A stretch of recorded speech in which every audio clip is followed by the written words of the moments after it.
I introduce you the real Fernando Funes Monzote and his wife, Claudia Alvarez.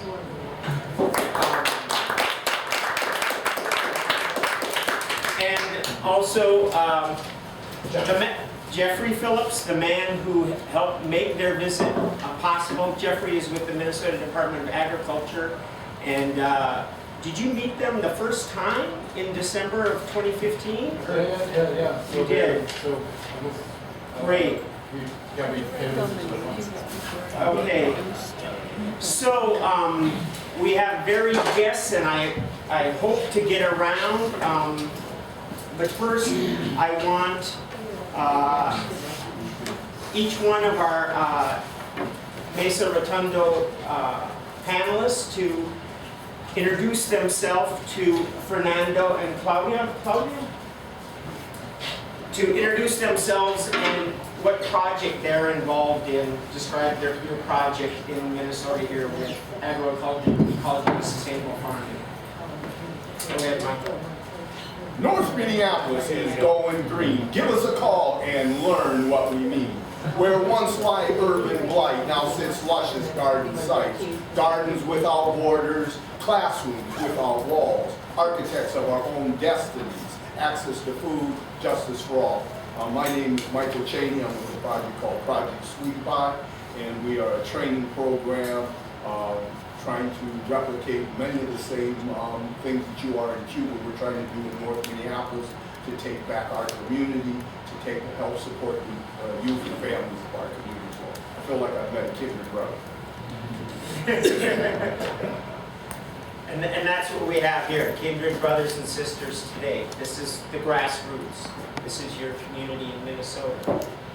And colleague, go ahead. My name is Colleague Raddick. I'm with the Minnesota Department of Agriculture. I'm here today with an organization called Community Table Cooperative. Basically what we do is just promote cooperative economics starting with food. But when we look at the cooperative movement, it includes everything from food, housing, shelter, program, and the works.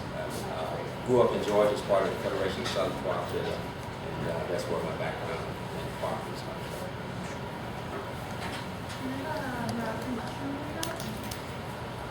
That's that gentleman there. Mark. Oh, no, okay, I'm sorry. Is that you? That's it. That's okay. I gave you my little paper. Well, good morning. My name is Carl Hawkinson. I'm with the University of Minnesota Extension. Fernando County, and I do agricultural work. Spent majority of my career so far working with dairy farmers and things out in Wisconsin, working on the connection between agriculture and the environment.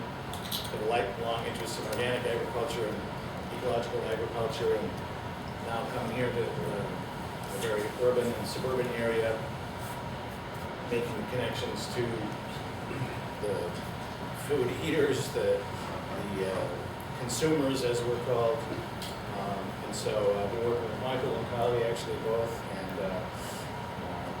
also trying to figure out the holistic food system and how I can use the wonderful resources of our university to help make these things happen. Mark, do you want to say anything? My name is Mark Delmico. I just retired from the Minnesota Department of Agriculture in July. Position myself here a little bit.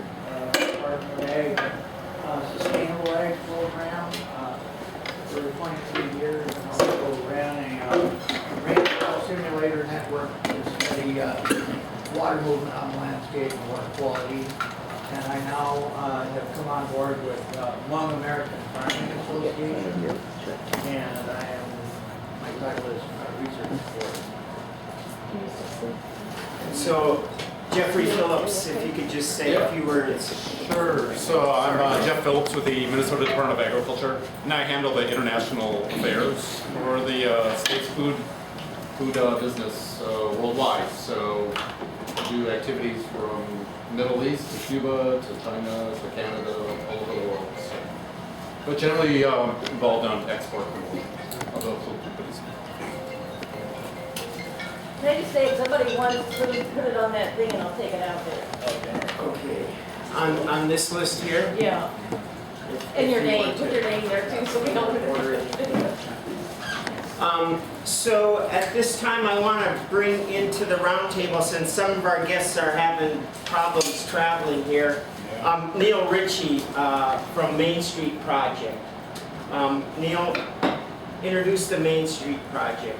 So Main Street Project is an incubator of sorts that is these days focused on the deployment of a poultry-centered, regenerative agriculture model, free-range poultry in a paddock with a canopy and perennial crops in the fields surrounding it.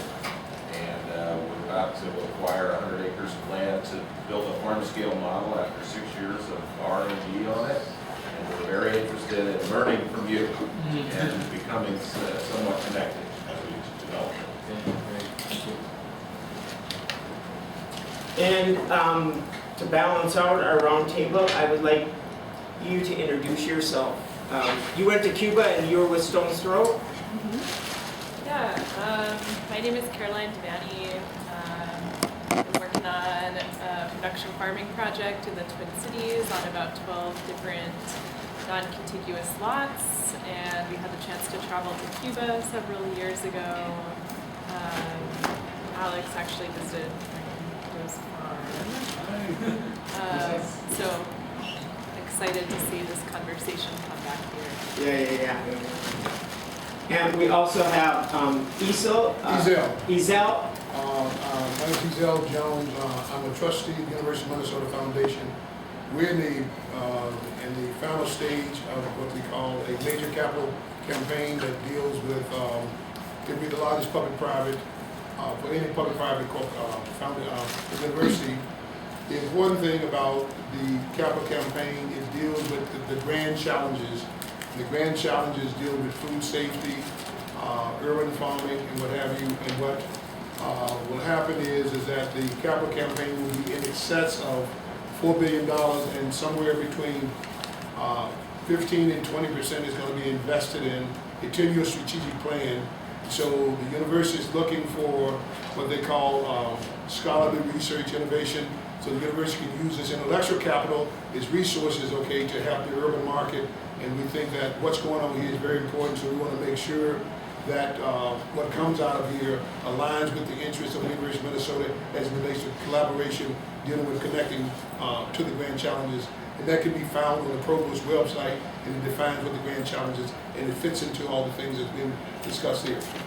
I also serve on the advisory committee of UROC, and UROC is in the middle of North Minneapolis, and what we're talking about doing is making sure that we connect the urban students and everything to the one collaborative effort and everything. And just lastly, I want to introduce Dave Gutnick and is it Ellen? Yes. They are the publishers and journalists for the Cooperative Grocer. The Cooperative Grocer is a national magazine that goes out to the cooperatives of the United States to educate them about what a cooperative is. I think what you said, the cooperative, how did you say that again? The cooperative is not... It's not belonging to the cooperative, but the cooperative belongs to it. Yes. Yeah, I love that. And so yeah, these guys are all about communicating that message. And so with that, I would like to start with, first of all, people ask me, well, what, Minnesota, you know, it's cold. We can't grow anything. What is Cuba and Minnesota? What does the model of agroecology have to do with Cuba and Minnesota? And then two, I want Michael then to react to the presentation today as to how it relates to your challenges after he gets done with his segment.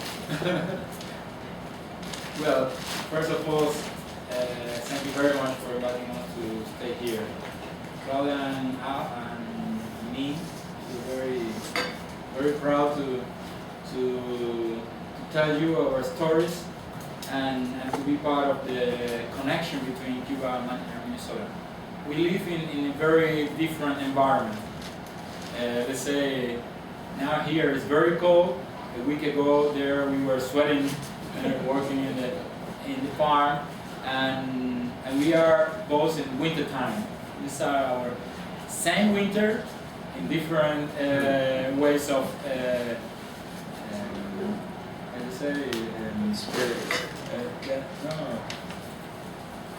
repercussion or in different ways. The same winter in different ways, and we are in the same part of the world, in the eastern. And yes, I think the best way to start changing the food system is continuing what many people have been doing in the past. We are not starting from scratch. You have to value many things. I remember when your name, Mark was telling about the extension service in Minnesota many years ago. You said 40 years or 50 years. I remember I read one of the first books I had in my hands from the US was from the Minnesota Extension Service. And I've learned, I have it in my library, and I've learned a lot from that book. From the ways of communication, from the ways of putting in practice the technologies, the ways of thinking in changes in the way of farming and so on, and has been a battle for decades. And we have to be ready for the next decades. It's just a continuation, and I think it has to be with the change in the mindset. And that is very crucial, very difficult. To change people's mindset is not a way of, you cannot change people's mindset. People change themselves. It's the only way forward. I remember when we started in the Finca Marta project, just 5 years ago, we celebrated the 5th year this 22nd of December. And I remember for more than 4 years, I'd never told the word agro-ecology. I never mentioned that that was our ecology. Our ecology was that we were doing, not that we were saying that we were doing.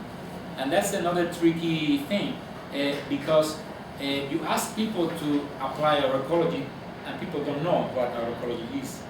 They have to search a way of doing, and then that's the best way to express really what it's about. And it's very, very complex because we always want to label things and to follow guides or rules or standards. And agroecology has to be with a notion out of standards.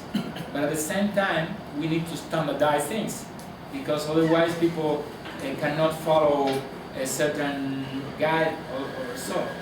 And that is definitely a big dilemma, because we cannot expect that everybody thinks in different ways, and it could be an anarchic system. So by in some ways standardizing a way of thinking, we are applying it. We are putting it in practice. And that, for us, our project, has been a very big pillar. So doing ourselves what we believe in and putting in practice, then we reach new explanations for the mistakes, or for the goals, for the difficulties, for all things that emerge during the process. And Finca Marta, more than everything, has been a big learning process. For me as an academic, coming to the countryside, I was working with farmers for many years. I was born in a research station, so I knew I was very linked to, my parents were traveling around the country all the time, so I had lots of contacts with farmers. But then when I came to university and I studied for 5 years, and then the master's science, and then the PhD, I was seeing more and more that I had less and less explanations for the problems we were facing in reality. And in the last moment, I realized that you could not tell the people what to do. You have to do it yourself. And you have to put in practice in your own life your dreams. So that's why I think the project has a very big interest for people, because I think we've reached the possibility to put in practice in the merging practice theory and everyday the concepts and the practice together. And of course, if you don't have in mind all the time what are the expectations of people to transform their lives and then you cannot go ahead.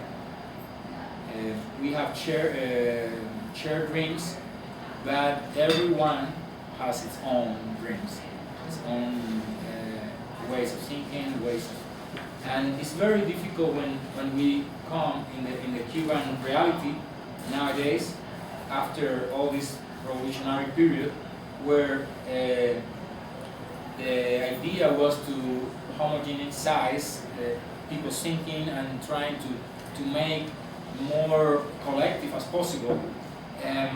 Then we're facing now the moment in which we need more and more to decentralize people thinking in order to really hold the conquers or the social benefits and the social conquers we have nowadays. So it's the only way that yesterday I hear Mr. Obama talking about democracy, and I felt many of the concepts that we need to apply. And recently, when Fidel Castro died, and it was a big mourning in the country, people started to say, "I am Fidel." I am Fidel. Soy Fidel. Yeah, and that's the continuation of an idea of democracy or trust or all the common dreams start from ourselves. And that's the same for agroecology and for organic agriculture, for all these new ways of thinking in society. Not so new anymore, but these emerging ways of transforming the way in which we see the food system. Has to start from ourselves. Okay, thank you, Fernando. Michael, you were at today's presentation, and I just thought that a lot of what Fernando had presented and what I'm sure many of you are already schooled in have similarities to what's going on today with our programs and our food system. So I'm wondering if you could kind of like touch on that. What was your feedback and what was going through your mind as you listened to Fernando this morning? Well, the reason I came was, again, having just read a little bit about your work and what you were doing, and it struck a chord with me because I think it goes beyond agriculture. It goes to, as you say, democracy. It goes to ecology. It goes to global warming. We're all downstream of the environment. And so that's really the headwater of thought and action that I think that we have to have this great paradigm shift. That number one, that unless we can start approaching life from a much more holistic point of view, then we are going to see our own self-destruction. We're seeing it now through global warming. And so Project Sweetie by and large, has really been a public awareness campaign, because I felt it was really necessary for us to change some of the practices that we, by and large, as society practice, that we can't continue to operate under this capitalist notion that it's all about competition first and foremost. That is cannibalistic, and we've seen it around the world, and we're seeing it here in our country, that we have to change our methodologies. We have to change. There has to be a great paradigm shift, and that, to me, that's the heart and soul of that. Is what good is it to lose our humanity? That if we can't really look out for all of our brothers and sisters and bring all of them into the free enterprise system, if we don't realize that what good is it that if we're living on a dying planet, then growing all the food in the world is really for naught. So Sweetie Pie, by and large, has been a public awareness campaign. We frame it in the context that it takes a village to raise a child. What would that look like if each and every one of us in this room, if we set aside our own personal agenda, our own selfish, self-serving aggrandizement, and really figured out that we are part and parcel of the continuation of the human race, and that if we're not better stewards of that in terms of passing on knowledge, sharing resources, that we will see not only the end of the planet, but the end of humanity. And so with that in mind, I started reaching out to the University of Minnesota, reaching out to other food champions in the community, reaching out to corporate partners. And so, because it does take a village to raise a child. So that's the way that we approach it, is that we can no longer continue to be competitive, but we can no longer continue to be recreational. That we really have to be more intentional and be more holistic in how we interface with each and every one of us in whatever facet that you're operating in. How can we work intentionally, cooperatively to make a better community? And food is one of the oldest industries. I actually was born on a farm, left the farm when I was 18 to come to the big city. Spent 25 years working for Fox TV. But it's always been my work in terms of how do we make this an equitable system so that all people have access to resources, access to opportunity. And so that's what I really resonated when I saw your presentation this morning, that it's really about cooperation, collective working. In the African cosmology, that's called the Nguza Saba. And principles, that of collective economics and creativity, and really changing our values and vision as the world if we want to sustain a healthy Earth.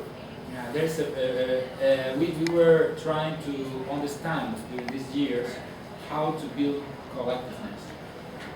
At the country scale in Cuba, we follow a policy toward a collective model of a political model.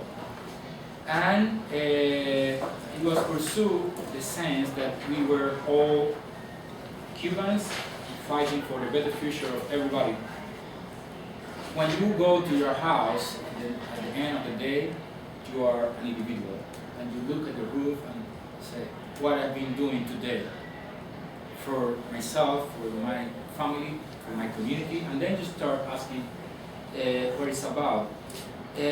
We started with Mama Chalo. I went the day of my birthday, the 6th of January 2012, to look for him, to dig the well. And we had lots of conversations while digging the well.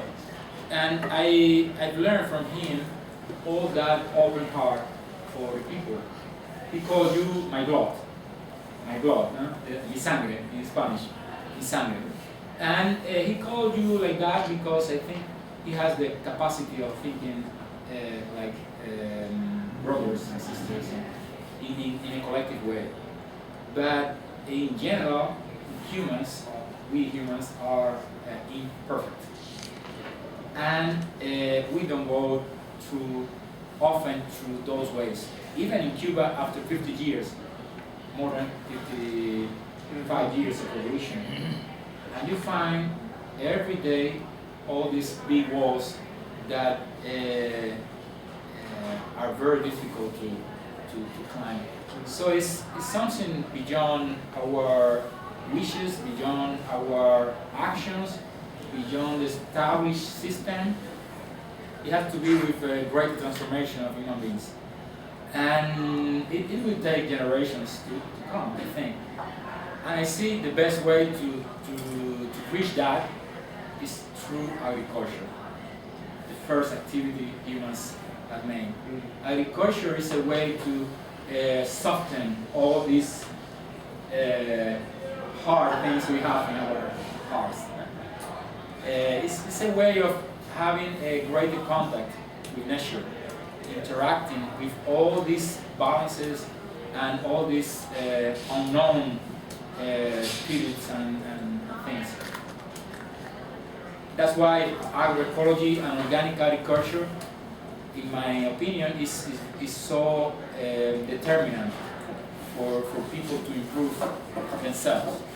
So that stronger contact with all the nature equilibriums and understanding of what is about nature, contrasting with industrial agriculture that wants to control nature and to domain nature in many ways, to simplify what nature is about. So, but at the same time, as we were discussing this morning, we have to acknowledge that these two very contrasting scenarios exist. And a transformation towards sustainable agriculture in Cuba that happened in the last 25 years, since the beginning of the 90s, was a very big source of learnings, very big source of new ideas, but still,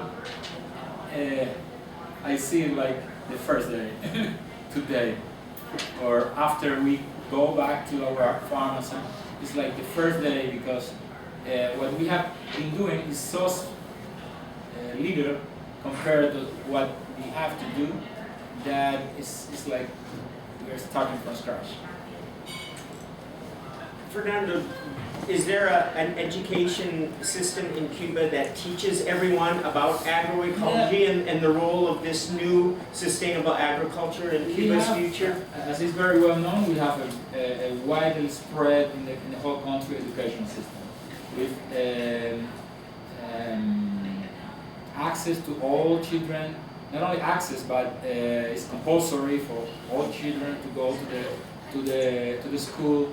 And it's very well structured in the whole country. But our education is still very classical and very narrow, in a way that that the young generation should see the future of our planet and our country and our, let's say, ideology for the next years to come. There's still a lack of many of these components to look for the improvement of the human being, not as repetitors of ideas or repetitors of facts, but as dreamers, or as individuals that can change the world. And specifically about agroecology, there is not an educational system that children go to do certain kind of works to the countryside and so on, but there is not an agroecological education. Not only in early stages of education, but also not in universities. It's incredible. That's part of the, I call the paradox. I've written an article about the paradox of Cuban agriculture. And recently I've written another article about the utopia of agroecology, seeing agroecology as an utopia that is possible to realize in your in the borders of the closed environment where you live. You cannot, I cannot make possible agroecology here in Minnesota, or even in another neighborhood close to my farm. I can make possible agroecology and the new ways of thinking about agriculture in the proximate environment. In my farm, in the next farms, together with the people where you can build together this future. You can build trust, you can build love, this partnership. But I've been living and traveling to many countries in the world, and especially to Holland when I was studying my PhD, and I was living with communities, with farming communities, people living in a big house together. And there was a moment when one of them put this glass here, and the other one didn't like, and they started to fight. Why? That's one of the things we need to solve. To put that in agreement, not only our actions, but our common dreams, without fighting each other. Well, you know, the UN really was one of the sources that really fed my work. And because the whole work around food sovereignty, and I think that it is possible to export your work, your philosophy, your idea. In fact, that's why I'm partnering with the university. You know, it's kind of like the 100 monkey syndrome. You know, there's thought that's happening. There's many people like yourself, myself, colleagues, etc., all over the planet. We just are not aware of each other. And so if we can create a network, a system, if we can partner with the universities, particularly the land-grant universities, and that's why I'm working with the University of Minnesota, because much of the ideology, much of the philosophy that you're expressing was really the premise of the land-grant institutions. And so I think that it is, if we can, because we're living in a global society now, and so it is necessary that we form these alliances, that we make these connections and collaborate with institutions and universities around the world that are really trying to, you know, expedite this growth in order to save the world. Okay, thank you, Michael. I want to bring Kali in. Kali, do you think the obstacles that are facing Cuba and the United States right now can be overcome between our communities? And do you think this collaboration with Cuba and Minnesota would benefit the communities that you work with? Yes, definitely. My reason for being here and being in this movement is about the cooperative movement. And Fernando talked about kind of his challenges with cooperatives. When you look at cooperatives, it's just those principles are international, no matter where you're from in the world. Those, you know, there's I think about 13 of them, but there are 7 main cooperative principles that are the same, no matter where you are in the world. So when you come to the table of a cooperative, you know what you're bringing to the table. But I think the biggest challenge is just in the mindset of the individual people. I think, as he mentioned before, a lot of people feel that they are a member of a co-op as they form these cooperatives, but it's not. That's not the case. You are an owner of the co-op. When you join a cooperative, you are a owner. You pay your dues, be a part owner, and you have to have that mindset, because if you're just a member, then you're looking for something for that co-op to give you. But a co-op it belongs to you. So in order for it to evolve and prosper, you have to give something in order to make it prosperous and to make it work. And in order to do that, it goes back to what he said again. It's changing people's minds, and the mindset is changing the way they think. The movement that I saw back in the 1960s when my dad started Federation of Southern Cooperative, it was disenfranchised poor African American people in the South. And we started co-ops all over the South 50 years ago. And I saw where it brought communities together, because those communities felt like they owned that business, they owned that organization, and they put their time and effort in that organization. And you know, I've been trying to start and organize cooperatives here in the Twin Cities for probably about 10 years.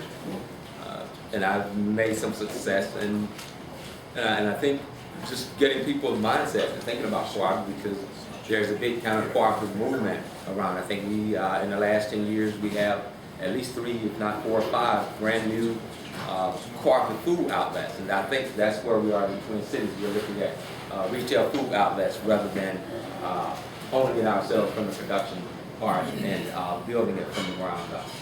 Okay, great. Ezel.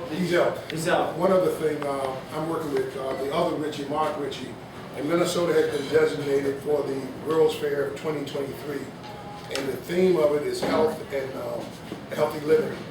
And we're going to have 12 million people that will come from around the world. And all of the people in the food business will be on a showcase, and we'll be happening in the Upper Midwest. So I think that will have a tremendous impact on the whole farming initiative and everything as it relates to Cuba and everything else. And so I think there's a tremendous amount of dollars involved. It's going to be 2023, the summer of 2023. That we're going to have 12 million visitors coming from internationally, and it deals with health delivery. So all the firms that are businesses are in farming. 12 million people. 12 million people will come to Minnesota. And Mark Ritchie is leading that. I'm going to work with him. And so that's a part, and the University of Minnesota is involved in it. So there's a way to align and collaborate there. So it's very important. It's good. Thank you. And from there, I'd like to move over to agro-ecology, sustainable farming student who went to Cuba and the effect that it had on your life of that trip to Cuba.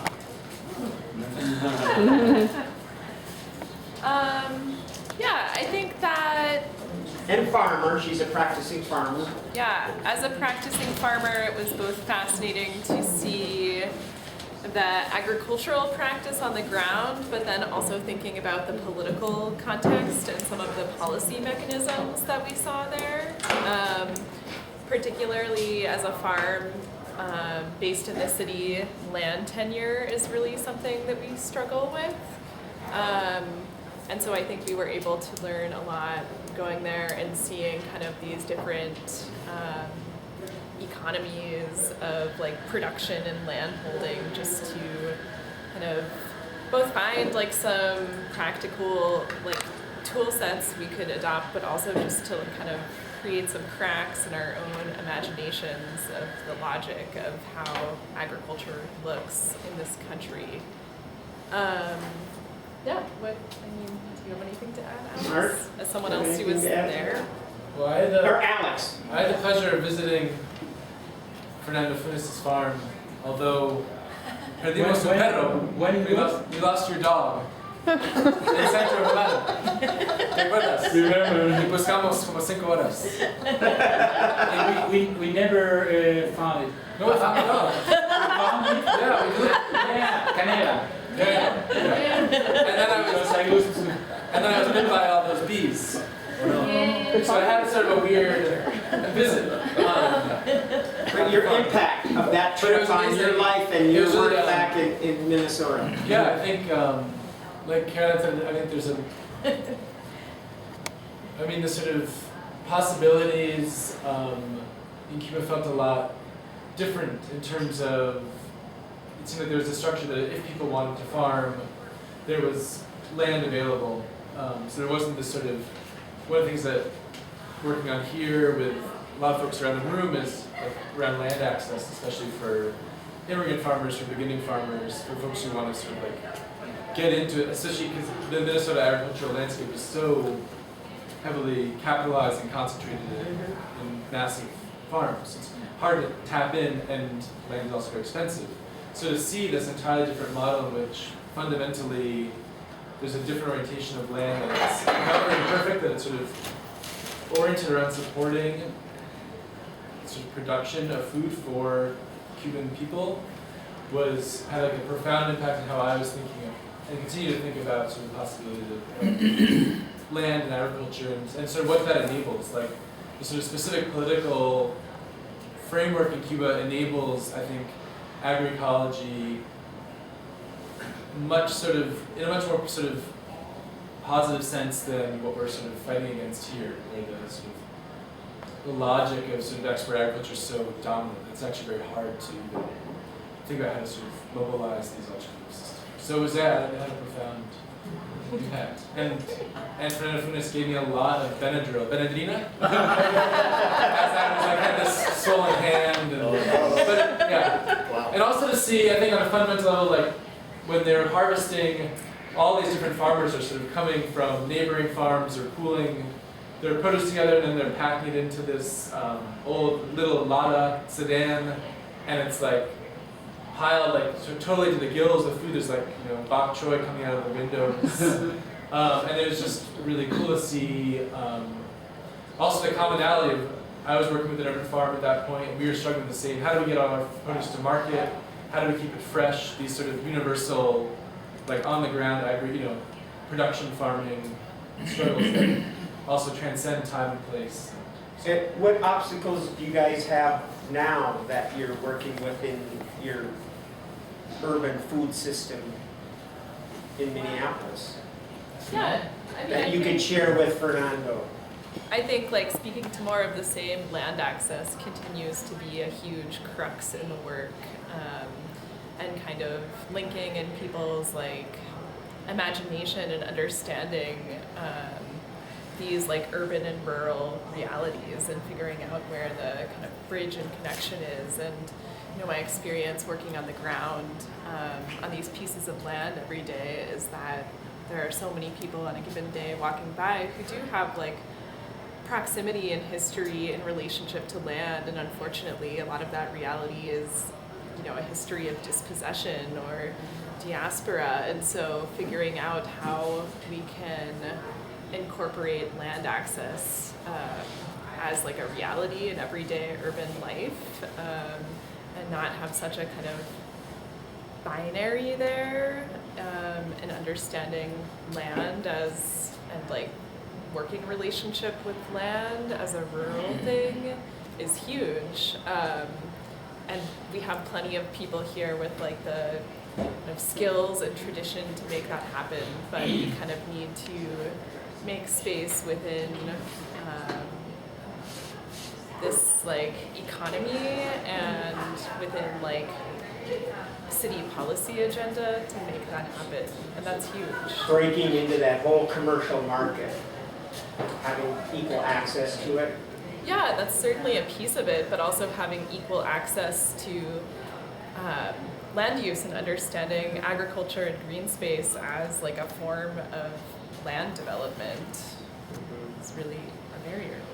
Could you talk, anything you want to say? I think in some way it could be understandable that a society like the American society, the US society, ended up with this model. Through modernization, through industrialization of society, the path was towards concentration, towards domain of nature and so on. And we were towards that path at the same time. We were, this morning I was talking about white udder, the biggest producer cow in the world those years, and the same for many other branches of agriculture. The notion was to increase productivity, to rely on external inputs, the dependency, and at the same time the system was very weak. When all these factors that sustain the system artificially were not anymore available, then the system collapsed. And we had that historical opportunity to face that collapse. You had not that possibility still. Maybe climate change, or maybe another, or a social disruption, or I don't know what would be the driver of the change for the agricultural system, but definitively one day is going to happen in all the countries, because it's not anymore acceptable for consumers, for the people in general, to continue being fed in the way we are getting food every day. And that happens not only for the US, but happens for Cuba.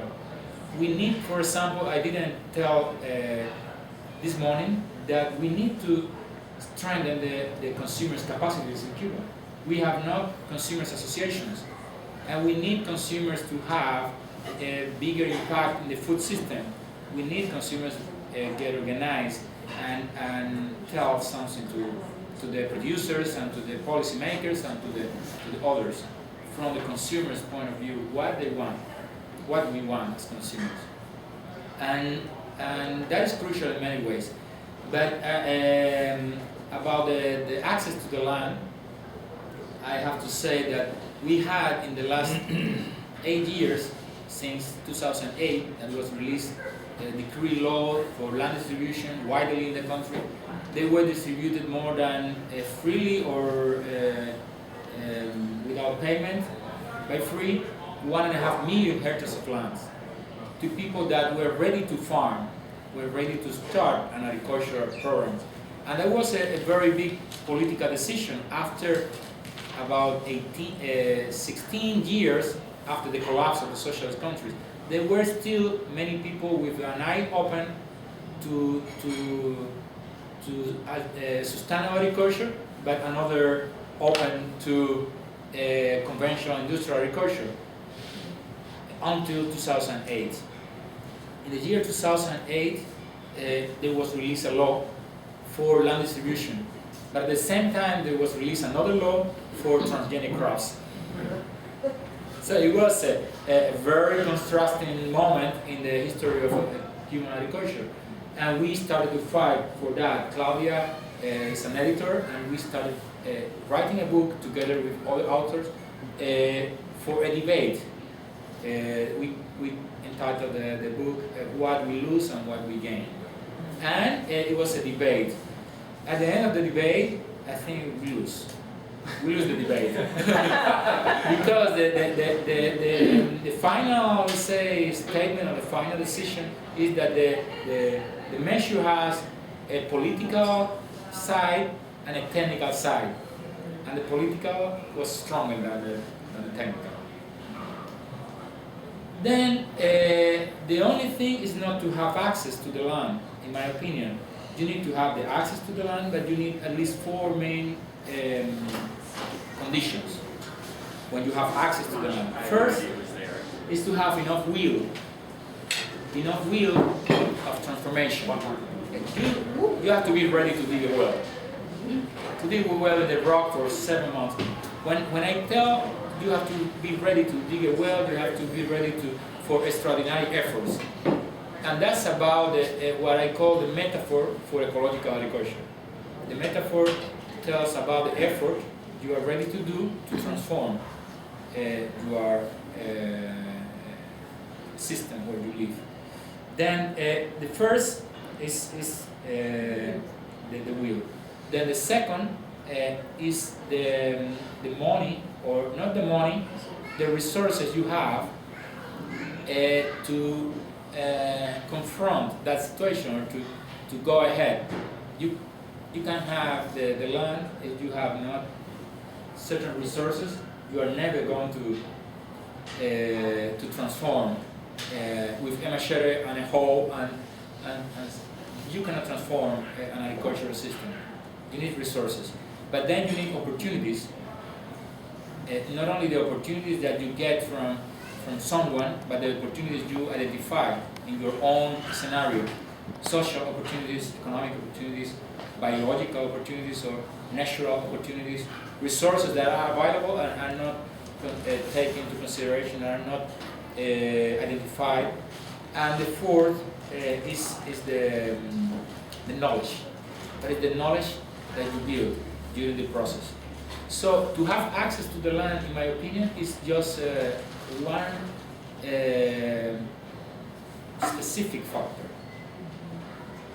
one related factor for the success of the transformation of our agricultural system. But in certain cases, in many countries during history, people fight for the land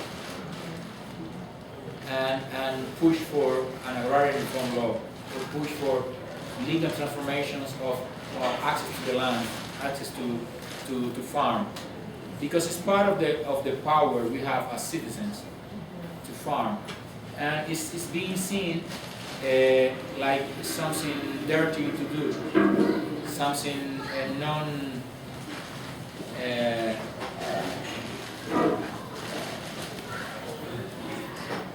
very important in society. Farmers have been seen like apart, not well recognized all over around the world, including Cuba. Even if we had an agrarian reform law that gave the land to the people who work the land, and the spirit of the agrarian reform law that still holds is that the land is for who works the land. But still, farming is seen like the last thing you would do. Not very well recognized socially. That happens also in Cuba. With that, I'd like to bring in Mark from the American Hmong Farmers Association. The Hmong farmers have a long tradition of farming techniques and growing with what they have. And what have you seen the Hmong farmers bringing to Minnesota agriculture, and what obstacles do they face in creating a system that works for them?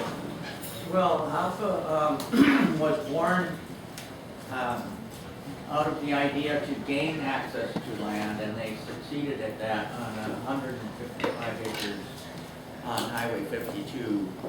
And I have such tremendous respect for them. It's the elders that are farming this land mostly, refugees from Laos to Minnesota. So they have a background in tropical, some people call it slash and burn or shifting agriculture. And they're on the ground. They do a lot of handwork, and that automatically gives an agro-ecology component because they're intimate with the land, as opposed to being on a tractor at 3,000 acres. But one thing that I really am glad that you said about education. I have a background at the U on the scientific side, and I've been very quietly teaching them about cover crops, and we've been having cover crops out there very successfully for about 3 years now.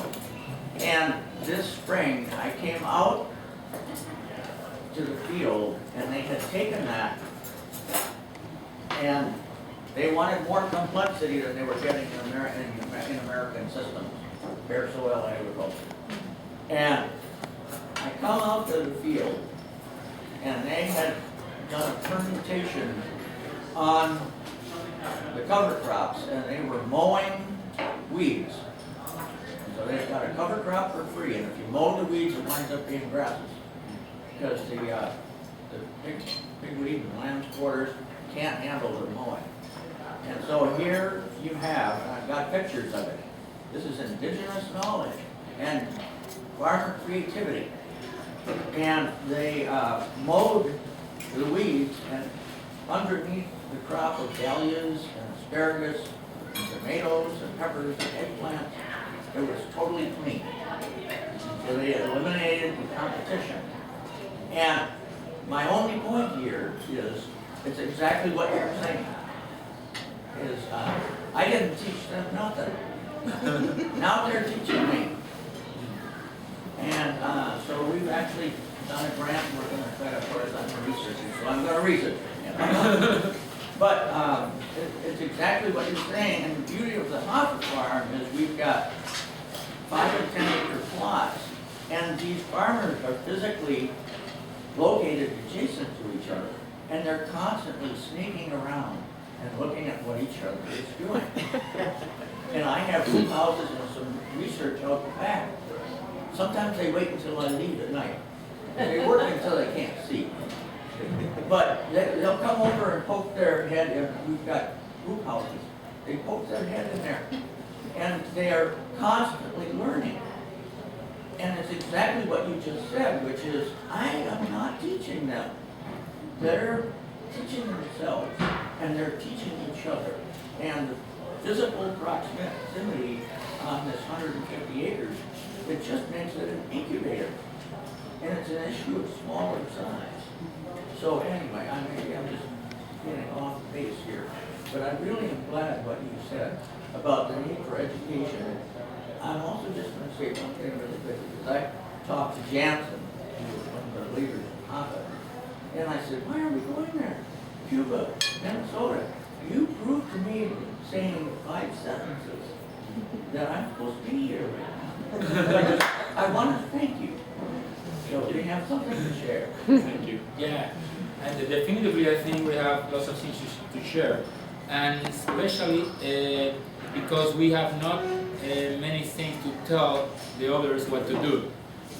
We are telling what we are doing, and we are telling our stories. There was a man working in the United States, United Nations, going to the farm, and he was telling me, he was asking me how to replicate what we are doing, and I told him, this is not replicable.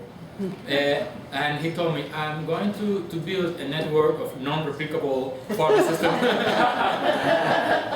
Because they are all the time thinking in networks.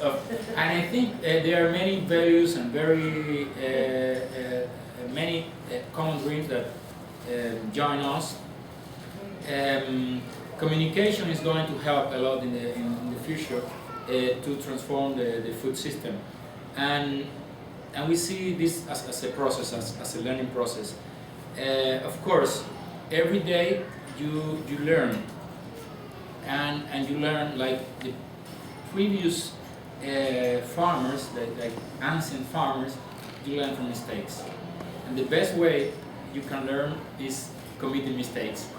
And when you don't commit mistakes and everything is, let's say, perfect, like in laboratories, is going to really fail, to really fail in the end. You are going to have something so perfect that is not going to match with life. You're not trying hard enough if you're not making mistakes. That's the way which we try to, and it's difficult because we want things to succeed and to stay well and so on. And many of the people working in the farm don't want to fail or don't want others to fail. Are looking to this girl is doing bad work or so. So many of us as nature are trying to regenerate our lives, our ways of thinking and so on. Nature itself regenerates. When you let it alone, let's say, it regenerates under different rules and I just say, yeah, different natural rules. Say it in Spanish. I don't remember Spanish. and we are going to regenerate society if we can develop our own ideas in the different places and so on. And we are going to replicate the principles that guides us for the transformation. I have a question for you. Do you have, what do you learn about, how do you share farmer to farmer? Do you build structures or? Well, I know very well the farmer to farmer methodology, and has been effective in some places and not effective in others, and sometimes gets very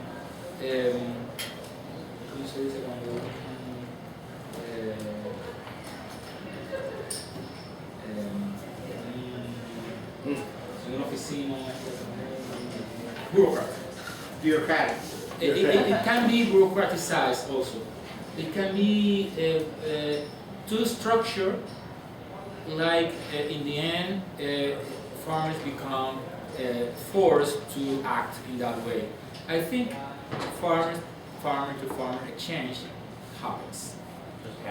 Just happens if you have farmers. If not, it's not going to happen. Yeah, the first quality you need for farmer to farmer exchange is to have farmers. But to have, I am not a farmer, I'm not still a farmer. I'm in the way to be a farmer. And I have several skills already developed during the process, but I have still my previous way of thinking. So I'm trying to learn how farmers act and interact and exchange knowledge. And at the same time, I think farmers need to learn how to put in practice in a more effective way that knowledge, because there is a lot of knowledge that is getting lost continuously. I know if it's part of the entropy of the systems, maybe it's part of the entropy. New knowledge will appear and will let's say be applied, and other knowledge is going to to be lost. But I think the best way to build agriculture is having farmers. If you want to produce food, then you can have less farmers, more machinery. You can produce food. But for agriculture, you need farmers because it's an integral part of culture, building the culture of dealing with nature to produce food and to interact with beings. Okay, so with that, I want to ask a question and allow Neil Ritchie to give any thoughts from Main Street Project, but do you think the Main Street Project could get behind a farmer-to-farmer program between Minnesota and Cuba? Oh, absolutely. I mean, the thing is that the agroecology work in Cuba started from necessity, right? We pulled the inputs out from underneath the country, and this has happened to organic farmers in the United States who used to be conventional farmers until the bank said, no, we're not going to lend you money this year. And they find some seed, they put it in the ground, and lo and behold, it grew. And so this is a story that's happened here some. I think the opportunity for us to learn more from that experience is really great and really, really important. And I think building solidarity with the farmers in Cuba as the economy begins to open up is also going to be very important, because there'll be tremendous pressure to abandon that. Because this is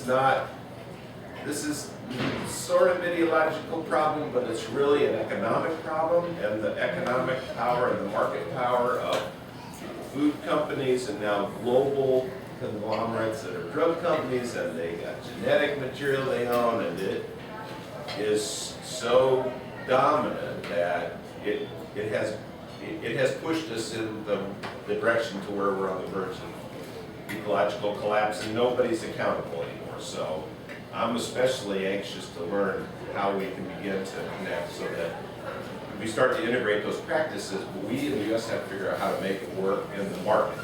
So that's our challenge. Access to land for new farmers is a huge challenge. You know, we have challenges, but we also have young people who want to do this, and so this is very exciting. So, with that, I want to thank everyone on behalf of Minnesota Cuba Committee. This is the nucleus of the birth of the farmer-to-farmer program between Cuba and Minnesota. And I'm counting on all of you to sign up your name and to pitch in a little bit to make this happen.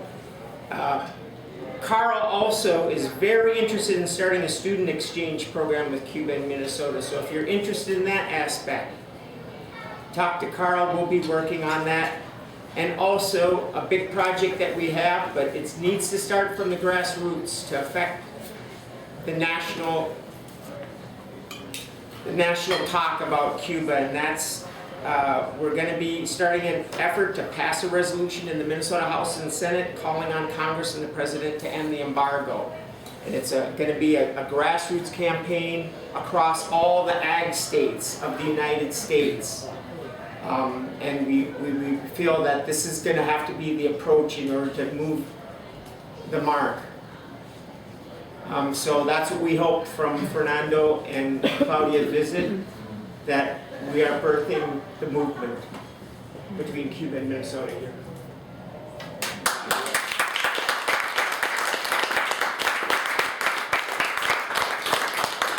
So, sorry to say, we got to move out of here. The next group is coming, so if you can take your